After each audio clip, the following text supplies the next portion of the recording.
ការសិក្សានៅប្រទេសកម្ពុជាចំពោះមុខវិជ្ជាគេហវិទ្យាមិនមែនជាមុខវិជ្ជាដែលមានសៀវភៅសិក្សាដាច់ដោយឡែកតែឯងនោះទេខ្លឹមសារដែលបានបង្រៀនគឺមានកំណត់ហើយក៏មិនសូវមានគ្រូគ្រប់គ្រាន់ដែលបានទទួលការបណ្ដុះបណ្ដាលដើម្បីបង្រៀនលើមុខវិជ្ជានេះឡើយលើសពីនេះទៅទៀតសាលារៀនភាគច្រើនមានការខ្វះខាតនៅបរិក្ខារនិងសម្ភារៈផ្ទះបាយដែលជាហេតុបង្កឲ្យសិស្សានុសិស្សមានការលំបាកនៅក្នុងការសិក្សាក៏ដូចជាការអនុវត្តផ្ទាល់នៅជំនាញចម្អិនអាហារនេះផងដែរ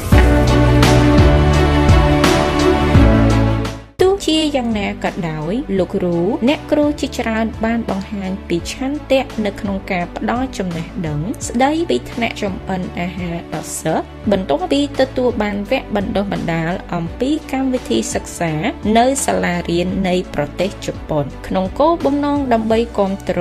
និងលើកទឹកចិត្តដល់លោកគ្រូអ្នកគ្រូក្នុងការបង្រៀនអង្គការ FIDR បានធ្វើការរួមគ្នាជាមួយពួកគាត់ដើម្បីបង្កើតការបង្រៀនសម្រាប់ថ្នាក់ចម្អិនអាហារដោយសារតែពួកគាត់មិនធ្លាប់មានបទពិសោធន៍បង្រៀនទាក់ទងនឹងថ្នាក់ចម្អិនអាហារដូច្នេះពួកគាត់ពិតជាមិនអាចស្រមៃចេញជារូបភាពបាននោះទេហើយក៏មិនដឹងថាត្រូវរៀបចំអ្វីខ្លះឬធ្វើបែបណាដើម្បីដំណើរការសកម្មភាពនោះឡើយ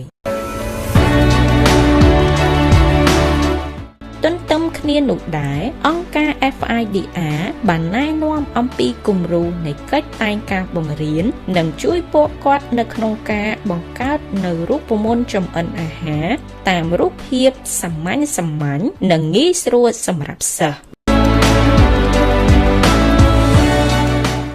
បន្ទាប់មកយើងក៏បានធ្វើការចម្អិនបង្ហាញទៅលោកគ្រូអ្នកគ្រូដើម្បីពង្រឹងទំនុកចិត្តដល់ពួកគាត់មុននឹងមានការបង្រៀនជាក់ស្ដែងទៅកាន់សិស្សហើយបើអ្នកគ្រូឡើងដល់វគ្គបន្តតើក្នុងនោះបើអ្នកគ្រូដាក់សុភា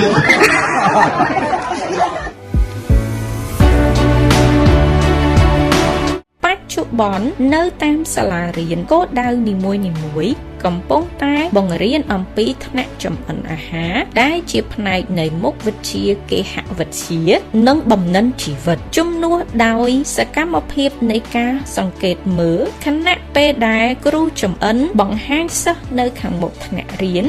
ឥឡូវនេះសិក្សានុសិស្សទាំងនោះចេះចម្អិនអាហារដោយខ្លួនឯងបានហើយសកម្មភាពនេះបាននាំមកនូវឱកាសដ៏មានតម្លៃនិងញ៉ាំងឲ្យមានភាពរីករាយដល់គ្រូនិងសិស្សព្រមទាំងរៀនពីមិត្តរួមថ្នាក់ទៅវិញទៅមកយ៉ាងសកម្មថ្នាក់ចម្អិនអាហារ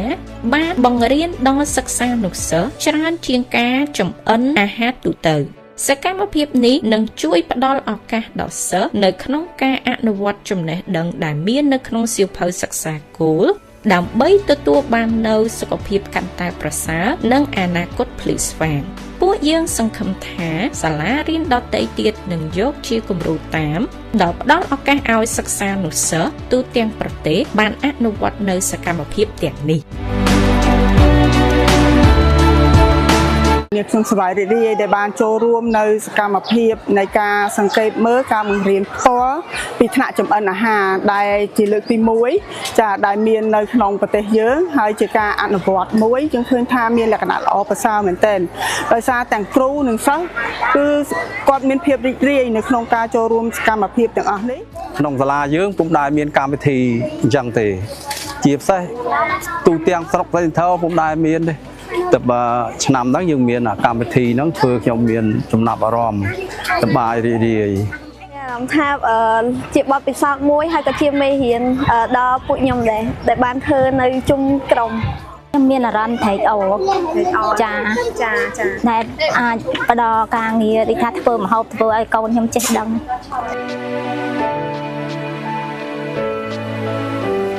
ចម្អិនអាហារនេះ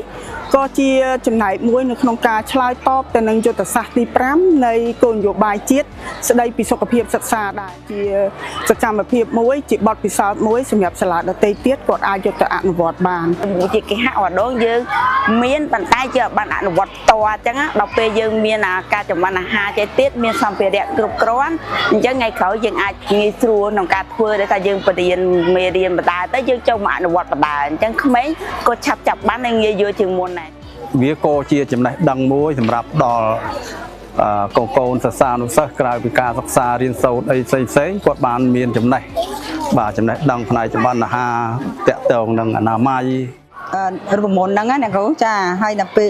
រូបមន្តហ្នឹងថាគ្រឿងផ្សំវាតែរសជាតិឆ្ងាញ់ចាឆ្ងាញ់បែបជាអាហារសុខភាពចាល្អចំពោះសិស្សដែលខ្ញុំយកទៅបរិញ្ញាសិស្សអញ្ចឹងខ្ញុំអាចប្រាប់គាត់ថាអាហារតែហ្នឹងល្អចំពោះសុខភាពរបស់គាត់អញ្ចឹង ខ្ញុំបានទទួលនៅបំណិនជីវិតដែលធ្វើការជាក្រុមជាមួយនឹងមិត្តរួមថ្នាក់ មុខវិជ្ជានេះវាថ្មីតែយើងបានបណ្ដុះទម្លាប់គាត់ឲ្យគាត់ចេះធ្វើម្ហូបហើយទៅឲ្យគាត់ដឹងពីសារៈប្រយោជន៍នៃសុទ្ធ